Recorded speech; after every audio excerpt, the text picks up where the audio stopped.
Нұх пайғамбардың күндерінде жаратқан ие адамдарды жақындап келе жатқан дүниежүзілік апатқа дайындау үшін хабар жіберді.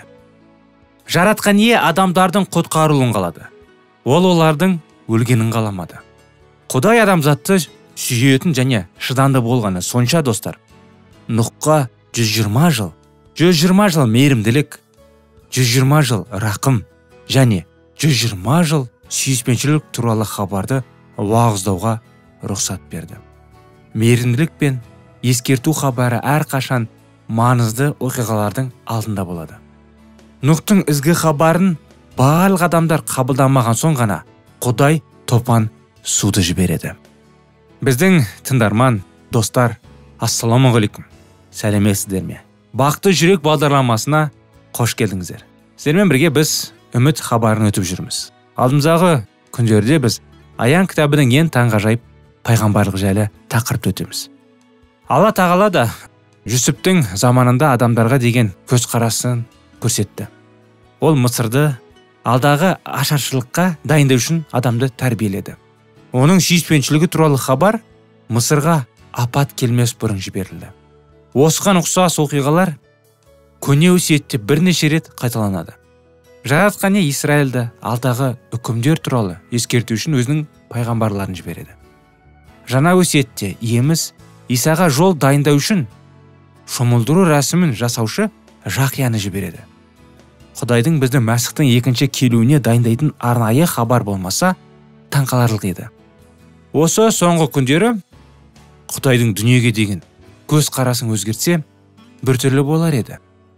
Адамзат тарихында жаратқан ие өз балаларын әлемді дүр сілкіндіретін оқиғаларға дайындау үшін хабарлар жіберді.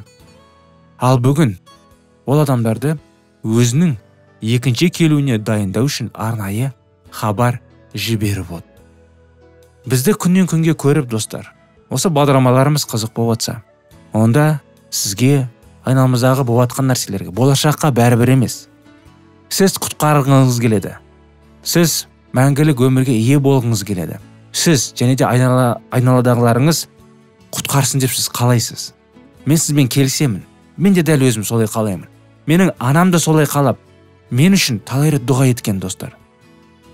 Бүгін біріншіден Құдайдың арқасында, екіншісінде анамның арқасында мен бүгін Құдайдың жолында, Құдайдың сөзін оқып, Құдайды қабылдап, Құдайға қызмет етіп, бүгін сіздерге осы анықтамамен бөлісіп отырмын.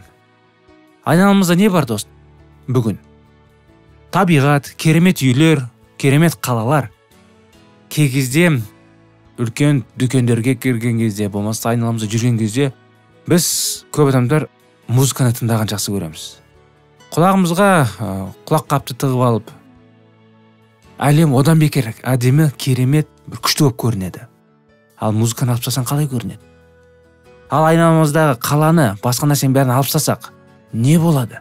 Қандай көрініс болады сонда? Ол сол секілді қазіргідағындай қызық бола ма, тартымды бола ма? Ойланып көріңізші. Бұл әлеміміздегі айналамыздағы бәрі достар уақытша. Біз соған мән беріп, ойлануымыз керек. Ертең бізді не күтіп отыр? Мен бүгін өмірімді қалай сүріп отырмын?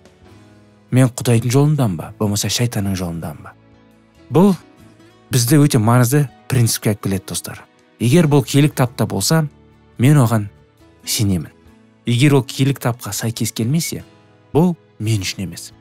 Мәсіхтің екінші келуіне дайындалу туралы хабар біздің заманымызға, біздерге және балаларымызға арналған хабар солай емес пе?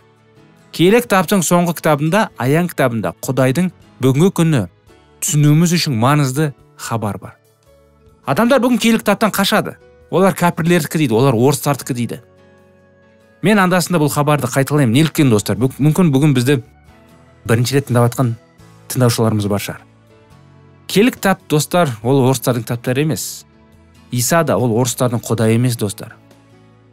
Біз айналамыздағы кейбір адамдар бізге сонда анықтаманы жеткізген соң, біз соған өзіміздің көзімізді жеткізбей, соған сеніп, сол пікірмен, көзқараспен жүремізді, басқаларды енді былай айтқанда сөгеміз, соттаймыз, оларға жаман қараймыз.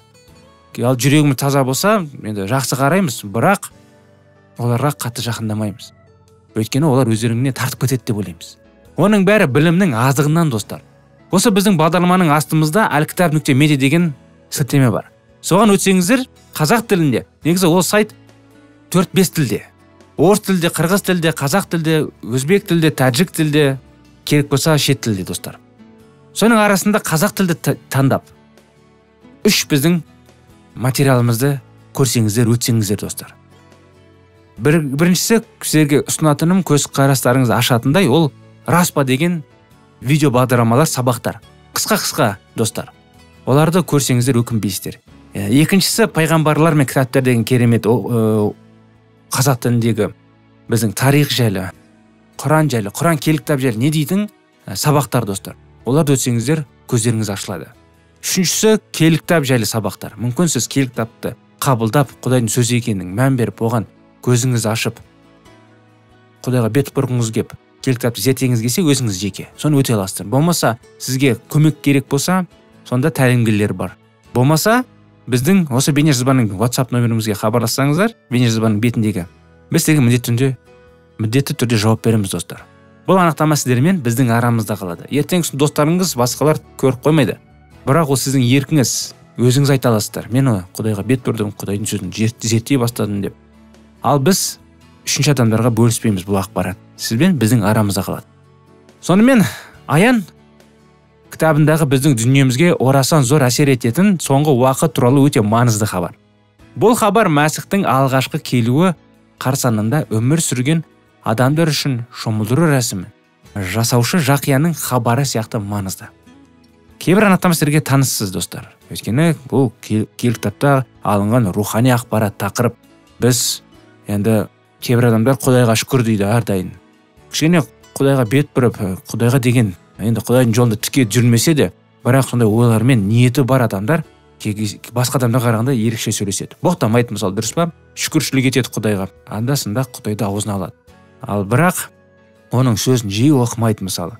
Сондықтан біз Құдайдың сөзін жиі оқуымыз керек. Соған шақырылғанбыз. Дұға етуіміз керек. Әрдайым өзімізді шынықтыруымыз керек, достар. Егер де біз үйтпесек, бізді шайтан азғырып, бүгін болмаса ертең бір күні құлаймыз. Айналамызда қаншама адам құлап жатыр, қаншама адамдар көз жұмып бұл өмірден қайтып кетіп жатыр.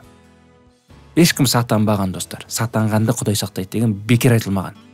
Біз бұл хабарды Аян кітабының 14-ші тарауының өзегінен табамыз, достар. Мына жаңалықты оқиық. Киелі кітап, соңғы кітабы, Аян кітабы 14-ші тарау 6-шы аят бізге былай дейді. Мұнан кейін мен аспанның биігінде ұшып бара жатқан ерекше бір періштені көрдім. Ол жер бетінде Құдайға мойынсұнбай тұратын әрбір халыққа, руға, тілге және ұлтқа қарсы Құдайдың мәңгілік жеңісі туралы ізгі хабарды жариялады. Киелі кітапта періштелер Құдайдың ақыр заман туралы хабарын жеткізеді делінген, достар. Бұл шұғыл жаңалық. Періштелер ауада қалықпайды. Олар бұл хабарды жылдам алып, жылдам жеткізіп ұшады. Жаңалықтар найзағайдай жылдамдықпен таралып, жердің түпкір-түпкіріне жетеді. Бұл дүниежүзілік жаңалық. Ол әрбір елге, ұлтқа, халыққа жету керек. Бұл хабар Мәсіхтің қайта келуіне дайындалу үшін әрбір адам түсіну үшін маңызды.